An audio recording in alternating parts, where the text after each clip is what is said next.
Fuse with Ken, an amazing experience. Hello, everyone, and welcome back to another episode of Fuse. You know, I love sitting down with guests who allow us into their lives, into their journeys, to understand more, to help us not feel alone, to help us feel connected in our pain and purpose, to help us recognize that we have what it takes to achieve our dreams, goals, and aspirations.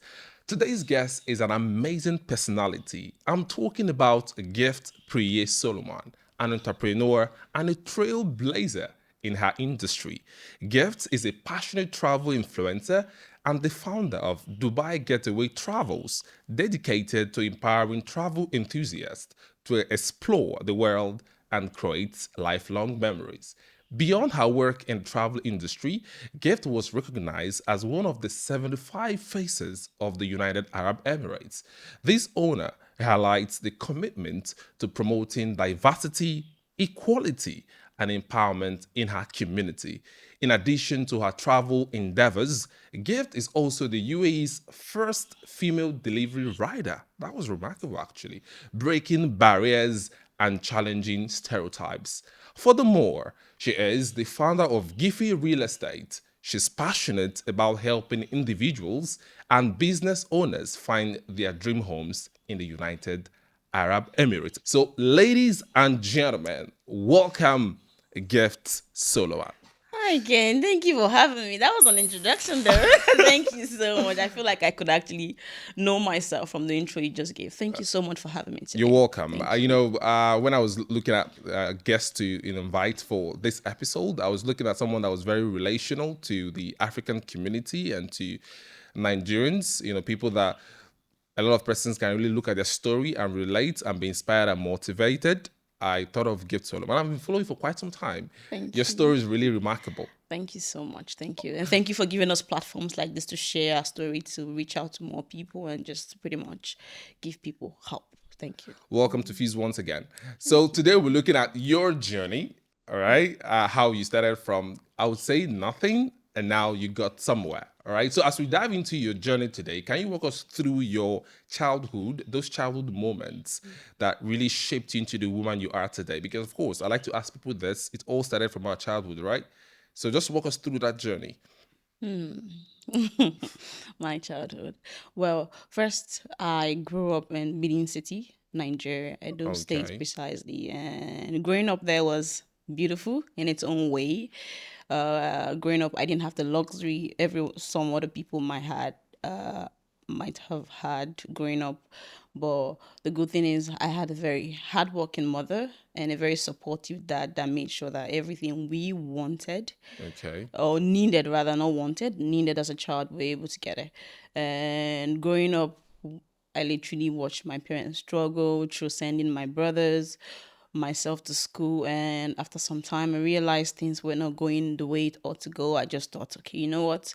I need to try to help them or maybe leave Nigeria. So growing up was a very emotional stage. To be honest, I feel like I've talked about my story a number of times, but my childhood is a very sensitive and emotional place that I hardly touch when it comes to growing up. Because trust me, from being that girl that our parent left at some stage in her life to be somebody that's still disciplined, because I literally grew up with my brother.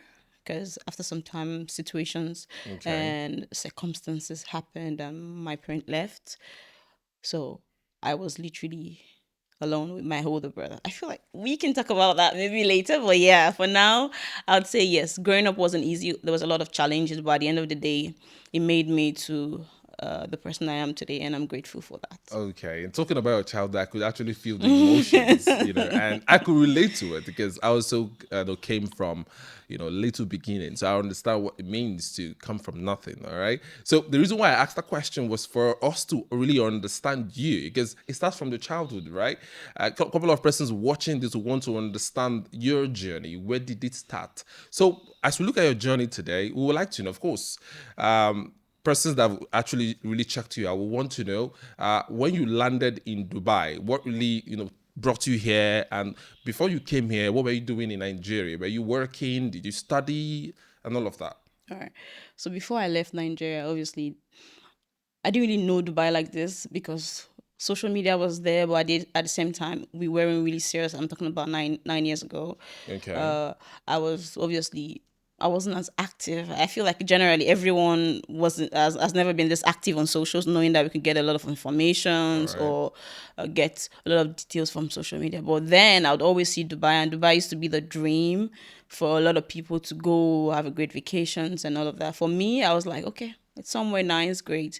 But over time, when things started going the other way for my family, I thought to like, help them. So I thought to leave school and then come to Dubai. Dubai wasn't the first choice. The choice was just anywhere that I could get easy visa. As Nigerian, my passport, I've never traveled before. Dubai was Okay. literally the first place I came.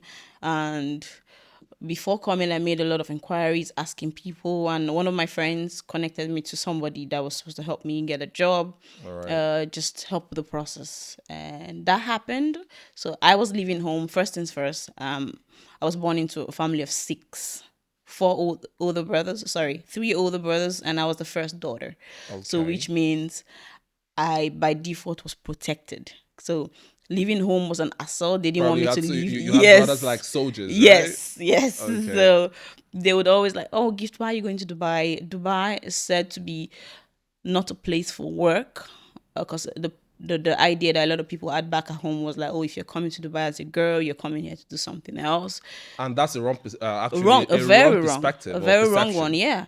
So a lot of people used to think like that, and then when I came, I had to like, oh, I already got a job. I told them I was giving them different like reassurance that you know what, I'm coming here to work and all.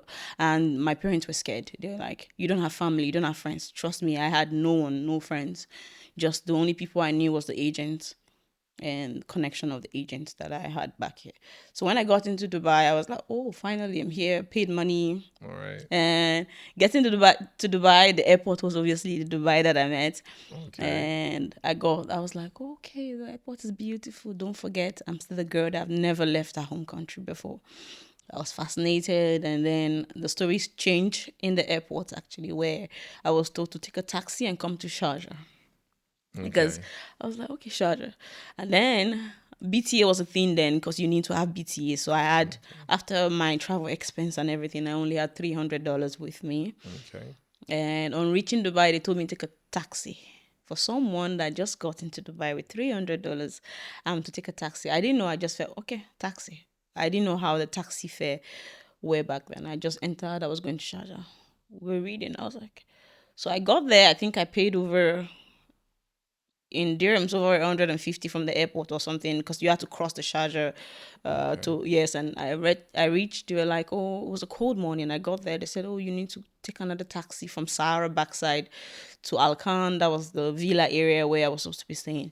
First things first, traveling from Dubai to Sharjah, I started getting demotivated because So, this so Sharjah obviously the picture that was painted. wasn't what I got.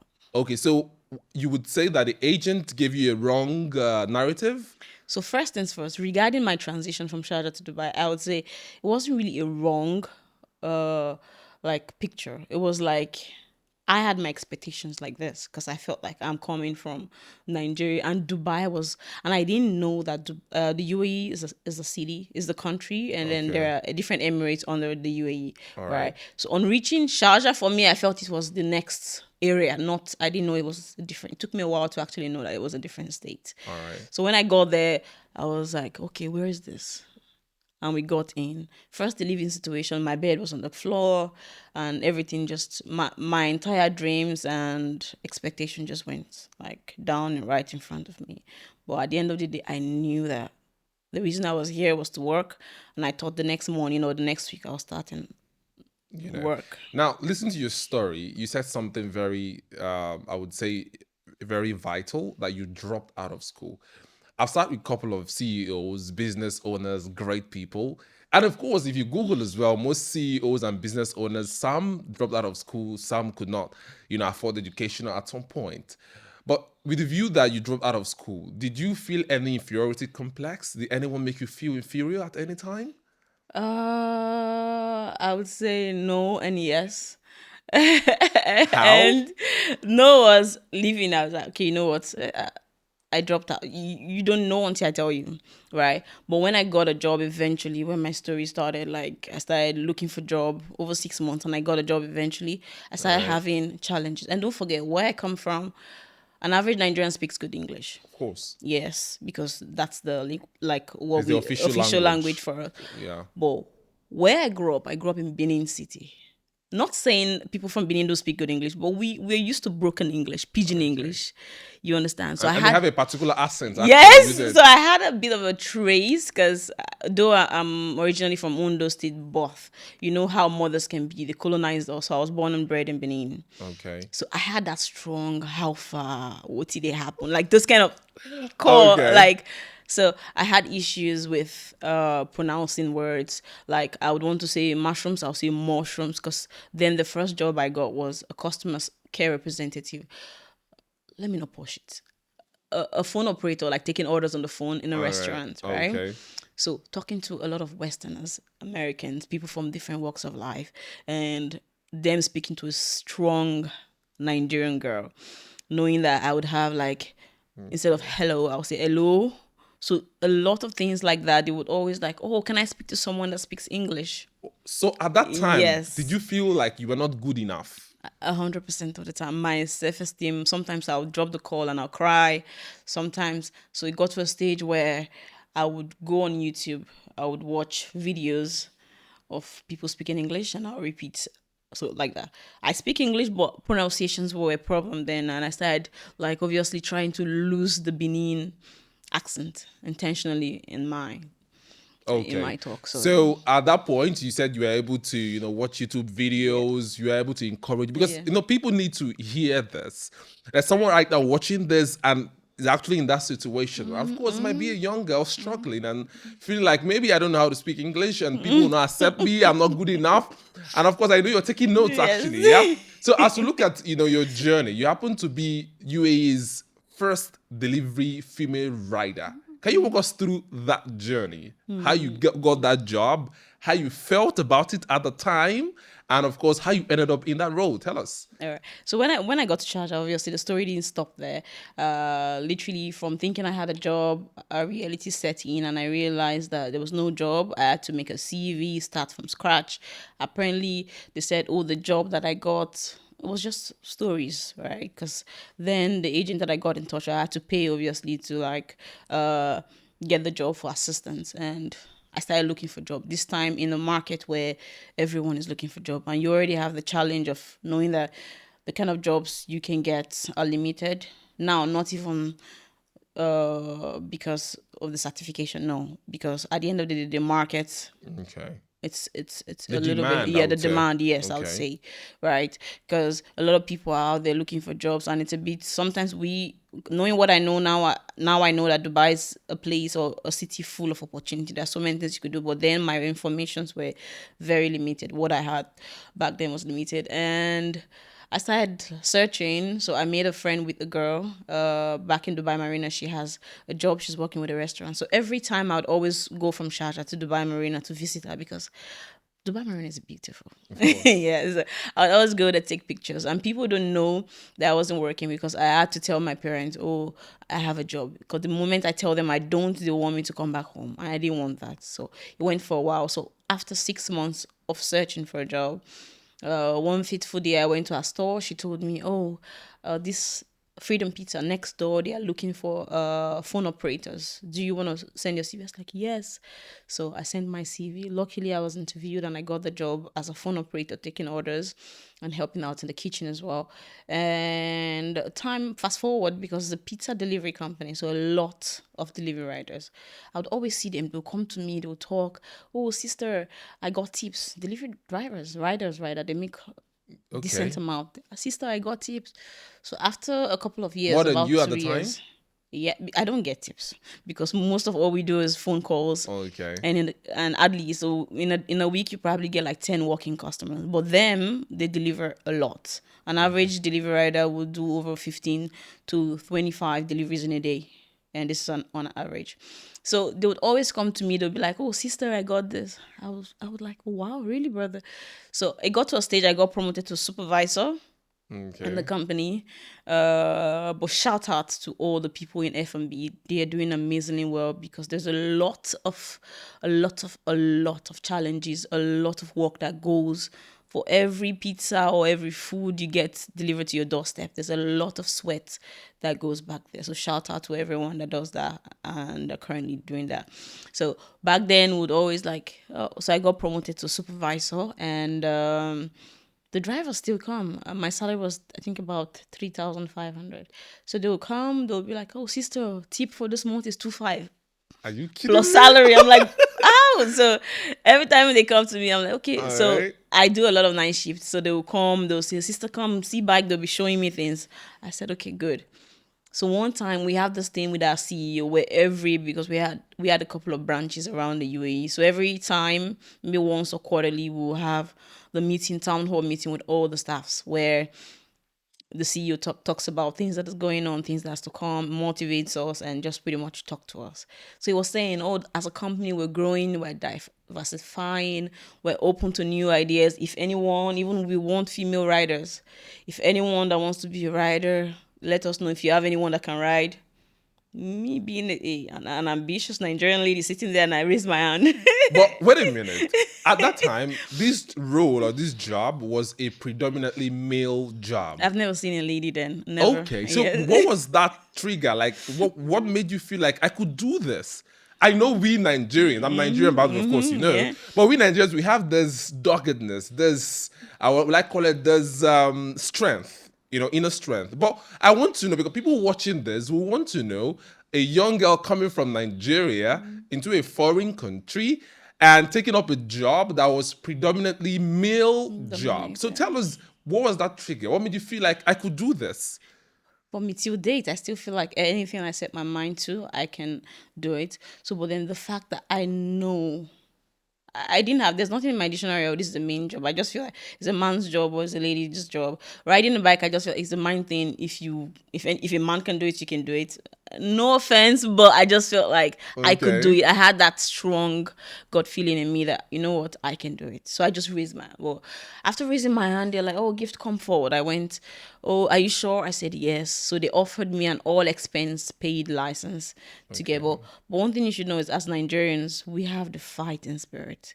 We are very ambitious. As long as we know that there is something positively good for us at the end of the tunnel, we don't care how dark it is, we go. Right. I Okay. feel like it's a not just Nigerian, it's an African thing. And then generally people that is very, very intentional with what they have that. If you know what you want and you're willing to fight for it, at the end of the day you get it. So I started the training. It took me about 6 months. I got the license and started riding. And I realized I didn't even know I knew there were no ladies in the street, but I didn't know that there was no lady delivery rider in the region, because then they were like, "Oh, you're the first female." We had a campaign where my story came out. I started seeing a lot of recognition, like, and thanks to Dubai recognizes people that are actually making waves. So Okay. I started getting a lot of calls, endorsement, even them from Reebok. A lot of people wanted to meet. I was like, okay. So how did you feel at the time? How did you I feel? was excited. It was, but don't forget where I came from. Here in Dubai, it was beautiful. People were knowing me. "Oh, if I deliver to them, oh, we saw you on TV. I read about your story." I Okay. started like, okay, okay. I started taking the videos and posting them. Before, I knew that it was something I do, or something that I was doing to support my family, to help myself as well. And over time, I realized it was more than that, Okay. right? Because people started seeing hope, because they started feeling like, "Well, you know what, if Gift can do it, I can do it too." And when my story came out, it became a thing where a lot of people were celebrating me. And I couldn't even tell my parents I was delivering pizza in Dubai, the roads Okay. and all of that, because they an average Nigerian would think, "Okay, so you're delivering food. What's there?" Right? Okay. But over time, it became a thing. Even back in Nigeria, a lot of people were reaching out to me to congratulate me, to hear about my story. I started feeling good. My parents were literally like, they called me, "Oh, Gift, we just saw you on Channels Television." You know what it is Of to be on Channels course, Television. national television in Yes, Nigeria. So, a yes. couple of persons watching this that are not Nigerians, channel television is in Nigeria. You All right. understand? So they were like happy and seeing that my family could feel proud in that moment, knowing my struggles, how I started, and everything that led me to being a writer. And they saw it as an achievement for me. Because every other people, yeah, I understand, but my parents Okay. and my family, it was important for me. And yeah, generally, I felt great about it, and that was where I started. Amazing, amazing. Listen to your journey right now. I'm kind of emotional. I don't know why. Because I would say that people like you need to be, a lot out there, especially, for younger women to really emulate, for young women to know that, of course, it is possible. Now, still looking at your journey, your story, you were able to blur the gender line. Okay, taking a job that was predominantly male at the time, and of course, you're doing it right now. Now, if you're to talk to that young girl in Africa, all right, somewhere in Nigeria, somewhere in Uganda, somewhere in Tanzania, or any part of Africa, struggling to find their path, what would you say? What would be your piece of advice or words of encouragement? First, I'd say never give up. Okay. Uh, the journey is a process that you need to enjoy and really live, because at the end of the day, that's what prepares you for the destination, right? And back then, I thought I was just coming to Dubai. Oh, I just wanted to fight. The fighting spirit was there. But Okay. as a young girl watching this right now, you might be thinking, oh, things are going wrong. But every step of the way, try to enjoy it, try to experience it, because sometimes we get caught up. We forget about experiencing it, because at the end of the day, say for instance, coming here, I was like, oh, the road is like this. This is this. Oh, this is nice. This is a new location. Now, even as a real estate broker that I am, there are some locations that I pass now. But what if I was just driving to my destination without caring about the Okay. journey itself? Taking So, note of the so journey taking and note of the enjoying journey, it. enjoying it, and knowing that I'm not saying enjoy not being okay, but at the end of the day, not being okay is somewhere that's is something that's going to give you an It's a opportunity. process, It's the right? process, yeah. So the journey and the process is as important as the destination. I like that. So knowing that you are someone that you're going somewhere, yes, there are skills you can acquire along the road and getting. I always say this. I feel like right now, always be ready. Stay ready so you don't have to get ready when the opportunity comes. Because if you don't prepare yourself or you don't know about an opportunity, you probably might not be able to acknowledge it when it comes that this is an opportunity. Because at the end of the day, you were not even aware that there's a potential opportunity here. So Okay. getting ready and staying ready is very important. And just know that at the end of the day, there's joy. Joy is coming, right? I like your originality. It's so amazing. I'll start with a couple of CEOs, and sitting with you right now, I could feel that originality, and it's so I would say it's contagious, right? Thank you. Yeah. Now you spoke about skills. You said something about skills, and I think that's very I would say very pivotal to anyone's success. So, what are those skills that you actually worked upon that was helpful in your career?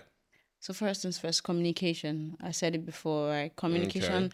Obviously, it might be not. You might see it as not a skill, but at the end of the day, it's a skill. It's not everyone that has that, like being able to communicate or enjoying communicating with people, right? All Because right. it could be a job. Like, I mean, a lot of people make money from just talking to people, right? Okay. You could be a communicator. You could just really, really dive into being the person that can talk to anyone, be relatable. At the end of the day, it will pay off eventually. And learning now, so many things are actually available online. You can pick up some skills, like Okay. knowing how to. Literally, my videographer in Nigeria is a phone videographer. He does amazingly well from just using his phone. He shoots amazing content. So you could learn editing, videography, you could learn hairs, makeup, and those are high paying jobs, things that you can actually do as a business if you're ever to find yourself somewhere else. So there are so many skills that you can pick up. I personally, to be honest, I wasn't so fortunate to learn so many. if I know that the market would actually need me, or the society I'm coming to Dubai would need me to have skills, I probably would have been doing so many things and making money before I eventually got the job, because I struggled a Okay. lot. Struggled a lot where noodles became something I eat every day. And not It became because like a daily a meal, daily thing, right? because at the end, not because noodles, some people, they'll say noodles is luxury. No. Have you gone to day? Because when you buy 10 Come dirhams on. worth, it's a lot, All right. And then it became, I always have noodles or paratha, like the Indian cuisine. I would always, because 3 dirhams, 4 dirhams was giving me a meal. But yeah, Okay. but if I had a skill back then, it could help. Right. So yeah. So picking up skills along the way and knowing that it's something that can help you is very, at the end of the day, what makes you different from every other person is the extra things that you do to make yourself better. Not the same thing. Amazing. Yeah. Now, I just hope you guys watching this are taking very serious notes because you need to actually. Um, Gifts, with the fact that you dropped out of school and you were able to achieve or attain success, that is very remarkable, I would say. And let's take us back to where we come from, our roots. We're Africans, we're Nigerians, Nigeria. where it is being seen or said that, women need to stay in the kitchen, right? We've heard this, right? And now you were able to build a career for yourself. You're able to work so hard, and you're here today to motivate young people, especially young girls in Africa or young women in all parts of the world with color. All right. So, what's your view on the narrative that women should really not work or should be dependent on men? What's your perspective on that? First and first, I would say I'm not a feminist, right? I don't believe in, oh, women can do everything, or women this. But at the end of the day, I believe in a woman as an individual first before being a partner, right? Okay. So if you're a woman, work on yourself. I don't want to say, oh, you shouldn't depend on a man. You can, because at the end of the day, a man is meant to be a man, but not 100% financially, where you feel like you don't need your own money, or you don't need to work on yourself, or you don't need to work for yourself. So the narrative is 100% not something I agree with, that women are meant to. Because first of all, I grew up with a very hardworking mother. Everything I learned today was from my mom. God bless her soul, Amazing. because I lost her. Amazing. I lost her. She's lost her 2 years ago. So everything I learned today was from my mom. If my mom wasn't an hardworking person, I wouldn't be where I am today. Right. So my mom didn't just provide for me uh financially. Okay. Obviously my dad was there, yes, they were working together, but my mom also gave me like the knowledge, and taught me that, you know what, to be a supportive wife, to be a good wife, you need to have your own thing going on. So that's where it started from. So as a woman, I believe in empowering yourself first before you get support, because right now the world is growing into a place where no one wants to get married to someone that doesn't have things going on. In as much as a lot of men would say, oh, I like my woman to be at home, but find out properly, she has a great knowledge that she's sharing behind closed doors. Amazing. So yeah, so I believe in being empowered as a woman. Strongly believe in that. Yeah, I think young women should start hearing your story and listening to people like you that came from nothing and worked themselves up there. And I think because online there's this stereotype of messages or videos where young women are literally, advised not to really work hard. You know what I'm I talking want to be about, taken care right? of, baby girl you lifestyle. know, queen treatment. And especially when they come from a background that cannot provide them that. So I think it's hard time that women across the world, especially that of color black women, start and begin to realize that you need to work. You need to be able to, even if you're going to depend on a man, but you should add value. Because we, as men, we want value, right? Amazing. So as we look at your journey today, you tell us about your transitioning. Now I want to know about your transitioning. How you transitioned from being a delivery rider, okay, into a CEO of a million real estate company in the United Arab Emirates. Can you walk us through that transitioning? How was it for you? What were the challenges and how was the journey? Yeah, great. So when I started, obviously my in a food delivering company, Freedom Pizza. When I started there, it didn't end there. I didn't just say, okay, I had a job and I relaxed. No. So every day off that I had, I would always go to a nice place, take pictures of Dubai. I had Okay. like I would always come out. No matter how tired I am, I would always go out on my day off, take pictures. So it became a thing. After some time, I would like reach out to my friends back in Nigeria, tell them, oh, you know what, if you have anyone that's coming to Dubai on vacation, please link them to me. I can actually show them around. So I was doing that. So one fateful day, one of my friends introduced me to his family, and then when they got here, they were leaving. They gave me $300 again. I was like, wow, this can Okay. actually be good. So I took pictures. I took pictures with them, make videos because I was taking them around. And when I couldn't, I would always reach out to those. You know, if you go online, there are some things you see. Oh, Safari tour companies. So I started partnering with them. All So right. they will do the job. I'll tell them, hey, brother, please send me photos. Okay, they will send me photos. And so after some time, I'm like, you know what? This could actually be a business. So I opened an Instagram. It started off as an Instagram business. Are you serious? Yes, like the travel company. So I would Okay. always take pictures, post there. Oh, I named it Dubai Getaway Travels. It went on for a while, and I started charging people to take them around, and I would always get people, uh, outsource travel agencies here.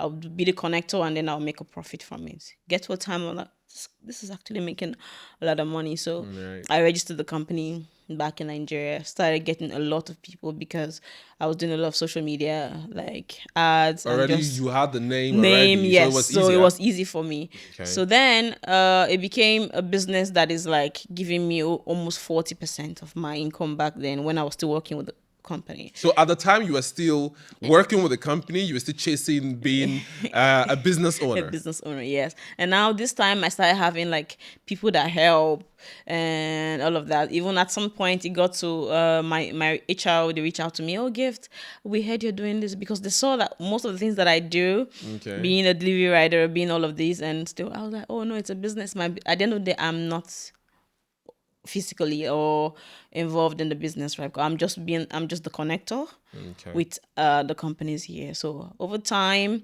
I started doing it, and now I realized I started getting a lot of people, high networking individuals, people that could actually. So when they leave, they see me as this person that can always help them. They would always call me, "Oh, Gift, I bought a property in Dubai. Can you help me? Please reach out. Go here. Can you help me?" So they started asking me for helps regarding real estate. So I realized I was becoming a real estate agent without being a real estate agent. Okay. So, okay. So one time I had a friend in one of the developers' office, and they told me, "Oh, Gift, do you know you can actually make money like that?" I was like, "Really? Yeah, you can be an introducer." I said, "Okay." So I started. I remember my first deal was amazing. I was like, There's money in this thing actually, right? so I was just doing free job all along, All and right. went from that, and then I registered my company back in Nigeria, Giffy Realty, and I started doing it. And this time I realized, okay, you know what? God has been faithful. Things has been going well. All this while I was still working in the company because I was still delivering food. And in 2021, I thought to leave because I felt like I could channel my energy into my businesses that I already have here in Dubai. So I started focusing on real estate full time till I thought now I just don't need to be a real estate agent when I can do it, because now I have a lot of people that trust me. The brand grew from not just being a real estate agent, but now I care about what I do. I care about these people, because All don't right. forget, my first clientele are people that trust me. They were my friends, and You had then credibility at the credibility time. at the All right. time. So I started, obviously took a lot of trainings here to make sure that I know the market, the real estate. I already know the locations because I was a delivery rider. Okay. Yeah, and then the communication was there because obviously from travels I transitioned into. So I started my company here, Gift Real Estate, and since then it's been amazing. But I did it for a long time alone as a business, even though I was licensed to. But then now I thought, okay, we It's can time to go scale. big on a larger Yes, scale, right? yes.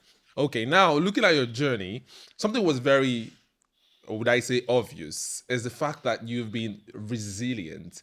And at every time of your life or at every phase of your journey, you could actually detect or you could actually realize an opportunity. So now to people watching this, can you walk us through what really made you realize that, okay, at every stage of my life, instead of me to be complacent, because there's this notion among immigrants across the world: get a job, get a 9 to 5, get paid by the hour, and I'm okay. I get to pay my bills. I send money to I'm Nigeria. I'm fine. okay, right? Yes. But even when you were actually earning something good, you were still dogged and you still wanted more. Can you walk us through that line of thought and what you think people should do? So first, thinking about everything. First of all, is about, like I said, be ready. So when you see opportunities, you're able to identify them. From day one, even moving to Dubai and going around taking pictures, I already saw an opportunity in Dubai, selling Dubai as a tourism destination for people. All And right. after then, identifying that, okay, this could actually be a business of real estate, I started that. And one thing that I know for sure that kept me like going is just the eye for knowing that where people see a problem, I personally am designed to see an opportunity, right? I Okay. just know that this is something that is going to be profitable eventually. For me, being a person that loves to give back, or being the person that I just love to serve people, right? And getting to the stage where, okay, now from being a travel consultant to being a real estate agent to now being a founder of a company, all this is because I know that I want to be able to serve people. I want to be able to serve people. So seeing all these opportunities and just going after them is also because I'm ready and Okay. I think of them as opportunities. Yeah. Amazing. And of course, gifts, this conversation is, I don't know, it's very I would say it's very emotional. And I think before I had you in set, before you came here, I came to the studio, I obviously knew it was going to be a lot emotional, but I didn't know I was going to feel this way, because I know what it means to come from the lowest, Yeah. especially as an African girl. An African watching this, they know what it feels like, and there are a couple of persons struggling at this moment. And I hope that you're watching this and you're taking points that will change your life. Gift is she's a living example of I can do it if I put my heart Matter into it. it. Correct. Okay, so let's look at part of your journey as well. Of course, your transitioning was, I don't know, fascinating. You started from delivery rider, you got your own, you started running what I say, the travel company, and now you uh Real open your estate, own company. And of course, you worked under several bosses, right? of course. So, what kind of boss would you say you are right now? Okay. I would say a very relatable boss because I've been on every stage. I was an employee for 6 years. So I feel like I don't know if my teammates are watching right now. Am Okay. I a good boss? Okay. But So in, yes. in 3 words, if your employees could describe you, how do you think they would describe you in 3 words? I've heard them say I am very, very nice, caring as Okay. well, because at the end of the day, I've been in different positions, like I said before. But two would be I'm very involved Okay. in, like, literally I could go out, I would shoot videos if the videographer is not available. I would provide scripts if if the writer is not available. So I'm very involved in day-to-day running, or in the day-to-day like activities of my employees and my teammate, because there's no, at the end of the day, there's no high in team. Their growth is my growth, so I'm very, very interested in their growth as well. So I feel like, yeah, one word would be caring, two would be involved, and Okay. three would be, at the end of the day, we're a team. So I'm a good team player. Okay. Just before I move to the next question, anytime I sit with CEOs, especially the female gender, they will tell you that in today's world, as a woman, you have to be tough. So I was expecting Git was going to tell Tough, me she's tough. actually. Okay, so so in today's world dominated by men, we know that, of course. How have you been able to cope? How have you been able to handle the situation in relation to your business? First things first, I'd like to say discipline is a very key factor when it comes to the business as well, as a female CEO. Secondly, I would say I tend to work twice. Generally, women out there, we tend to work twice as hard as everyone else because we need to prove How true is that, by the way? 100% true. Have you met? Okay. If you meet an hardworking and a dedicated CEO, Because at the end of the day, when we walk into a room, a man can sit on this table and then it's okay. It's normal for him to be there as one of the leaders of the company. But if a woman sits there, you realize everyone is paying attention. Why is she on this table? So in most cases, you need to prove yourself, maybe talk more than everyone else, or maybe try to contribute more than everyone else. But for me personally, what I tend to do is just pretty much work on myself so much that I know that we're going somewhere, because I am very, very, I Okay. like to say ambitious, but at the end of the day, I like to really, really, really, really work on anything I'm doing to make sure that I don't fail. Failure again is something great, because at the end of the day, is that you're failing backwards or you're failing forward. But yeah, Okay, now owning the real estate company where you service, a lot of persons and you try to help people find their dream homes. What would you say as regards Dubai being an investment hub, especially with the kind of infrastructure we're seeing in Dubai? So, to that investor thinking, should I put my money in the UAE? Should I put my money in Dubai? Why should I invest in Dubai? Can you give us some nuggets? yeah. If you're an investor watching this, obviously, from the recent minus trends, from the numbers and transactions that Dubai has been doing, we know that Dubai is great. First of all, All with right. a very strong leaders that are visionaries. Okay. Dubai is being treated as an organization that has SOPs, that has standards and procedure. Dubai is a government backed. From if you're buying a property here in Dubai, you have to go to the land department, which makes you, as an investor, very secured. So security is there. At the end of the day, when it comes to your investment, a great return on your investment. An Okay. average returns here, we're looking around 7 to 9% on an average Okay. return when it comes. And the fact that there are no taxes, that we can, the list is In global long. cities across the world, of course, you You pay a lot of understand? taxes, Yes. but And here, then the list goes on and on. And at the end of the day, it all boils down to how safe is your investment. And when you're coming, compared to major cities in the world, we're talking about Singapore, London, we're talking about the the US, US. You get, so Paris, price. You understand? Price yeah. per square foot is like way cheaper when it comes to investment, luxury and investment, and general investment here in Dubai. So if you're an investor, Dubai is the place to be, because at the end of the day, Dubai works. I like that. Dubai works. Yes. I've traveled to some cities in the world, and anytime I come to Dubai or in my stay in Dubai, I've known that the safety here is really, I would say, really not talked about. Dubai is a city True. where you go to bed at night, you don't even need to close your door. I swear. I, Yeah. I think we should say this more. I More, think yeah. few weeks back I traveled. I went to Cape Town, and Mhm.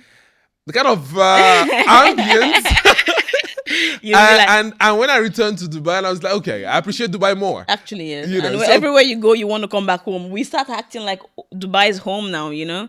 And I was just in Nigeria recently. I was like, I can't wait to go back home. I've done 2 weeks already. Let me go back home. Where's home? Your home gifts. so the investor watching this, you can actually link up with people. Us. Of course, she came to the show. We should, sell you, market you as well, right? So she's actually built a very strong brand, and she's been credible over the years. So she's someone you can trust with your investment. She'll guide you accordingly to making sure that you get the very best of advice and consultations, of course.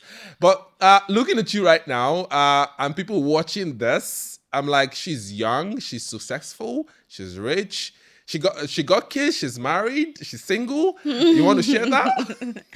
Okay, okay. She hasn't got kids. I don't have kids yet. I'm not married yet, but not single. Searching. Not searching as Okay. well. Okay. Okay. Amazing. So she's off the market. I would say How sadly. did you get me to say that?